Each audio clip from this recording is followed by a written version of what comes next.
What's up? It's your boy TeK RaJ, and we're in week 4 of our season, bringing the balanced running back series back. You guys really like that. We're 2-1 in our season, and that is in second place in the AFC West, behind the Denver Broncos, who are 3-0. Now this week we're going to be facing the also 2-1 Chicago Bears, but as you can see here, I'm tied for the leading rushing title with DeMarco Murray, who I guess in this season is having a great season with the Philadelphia Eagles. Now we're also leading in actual carries, man. We got 72 carries just after 4 games. We're kind of getting running into the ground. But you know what? Nevertheless, whatever wins, wins. And we're in Soldier Field in Chicago, Illinois to go against those Bears. Now the Bears have actually been doing a great job of winning games because Jay Cutler has not done well. As you can see, he's barely over not even over. He's under 50% completions. He has 5 interceptions, 3 touchdowns. But you know what? Derek Carr hasn't done too great either. As you can see, he's just been a game manager. Not too many yards right there. We're going to fast forward to 3rd and 4 in the first drive. And as you can see, the nice little juke inside, and then we get the big chunk of yardage for the first down. At this point, we have 3 rushes for 22 yards. So we're starting off pretty nicely. Now, one of the things that we've had to do since we've been trying to figure out what's wrong with Derek Carr is we've been having to go into a very conservative pass game and just a conservative play style overall. Right here, you see our offensive line throwing around their secondary like some ragdolls, and we ended with a nice stiff arm to get us the extra chunk of yards for the 28-yard gain on the screen play right there. So I've been asking for you guys to help me out in the comment section below at what we can do to get Derek Carr going. So some of the ideas were calling slants, calling short routes like curls. To get Amari Cooper going is maybe put him on some post routes and calling some levels concept plays, which we tried a little bit of in this episode. We did get some nice results, but the other thing I'm gonna have to do is maybe switch up the camera style to showcase everything that's going on. So we'll probably do that for the next episode so you guys can see the pass plays a little better. Speaking of pass plays, right here with the swing pass, you see we go out onto the flats and we have to carry multiple secondary members on our backs. 2nd and 6 on the very next play, we call a screen pass one more time, but we're caught from behind. That stops the touchdown, but we still have that first down. Let's go, baby. So I'm really liking playing with this running back. One of the cool things that you can notice the difference as you get more XP and I start investing it into my ratings, simple things like ball carrier vision and acceleration and stuff like that, you'll see the big difference. Like right there, we go in for the touchdown. That's the first touchdown of the day for our running back to cap off a nice drive in the first quarter. That took most of the first quarter. Right there, you see we do the Superman. But as you can see, man, toss play still OP, man, even post-patch. I'm not getting that great blocking. I also want to get, I think I want to get Marcel Reese involved too more, maybe in the passing game. That'll help out. But what I really want to do is try to see what we can do with Derek Carr. We talked about that last episode. So after a field goal drive right here by the Bears, man, we're still running hard.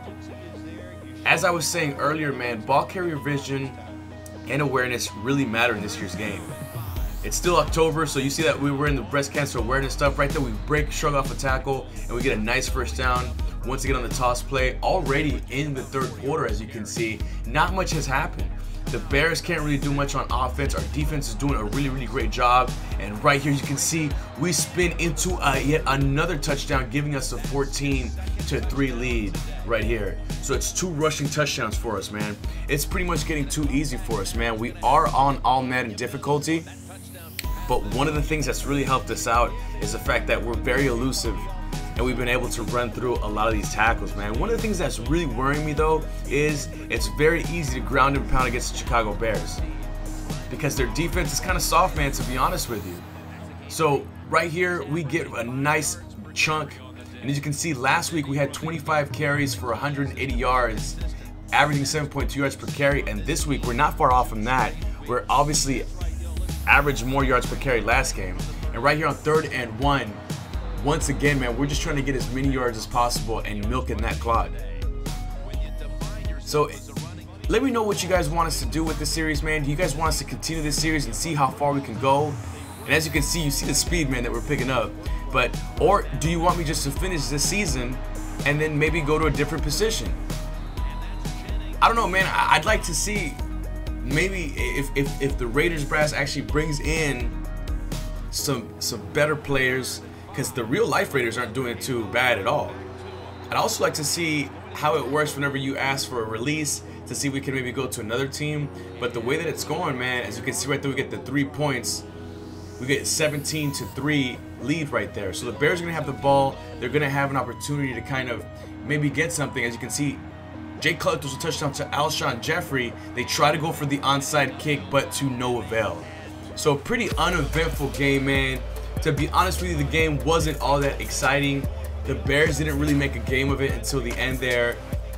David Carr still pretty much struggling. He's not really throwing picks at all, but he's not doing a lot as far as the passing game going. For the next episode, we're actually going to go ahead and change the camera angle so you can see it just as if we were playing a regular game. We're not going to use that zoom camera at all, but we'll take the win, man. As you can see, you're going to see the highlights right here. So let me know what you want us to do. Do you want us to continue this series beyond this season? I'm going to start grinding them out this week, and this week you're going to see plenty more games. We're probably going to do a game a day until we get caught up to the present day NFL to try to see if we can get a playoff push. But after the season's over, do you want me to continue with this running back franchise, or do you want me to do, let's say, a mobile quarterback like we did at the end of last season? So anyway, for the stats right here, you see we only had 83 passing yards to the Bears 280, but 166 rushing yards to the Bears 61. We only averaged 4.7 yards per play, and we had 3 takeaways. So as you can see, 31 carries for 168 yards and 2 touchdowns. We didn't run Marcel Reese at all this game, and we had 6 catches for 38 yards and no touchdowns on the receiving end. So a pretty solid all-around game for us. That gives us the win in week 4. It also gave us the AFC Player of the Week right here, and it brings us to 3-1. We're still behind the Broncos because the Broncos did win. But with 550 yards, we actually lead the NFL in rushing. But we are still quite a bit ahead in carries. Anyway, go ahead and like, subscribe. Most important, take care of yourself. Peace. Down game and a loss in week 2. We were tied for second place behind the Denver Broncos in the AFC West. Now, as far as the stats, DeMarco Murray led all running backs in rushing with 332 yards, and Matt Forte led all running backs. TeK RaJ, and I'm back for episode number 2 of our career mode with our balanced running back TeK RaJ for the Oakland Raiders. After the first preseason game, I can't lie, but I felt good about myself.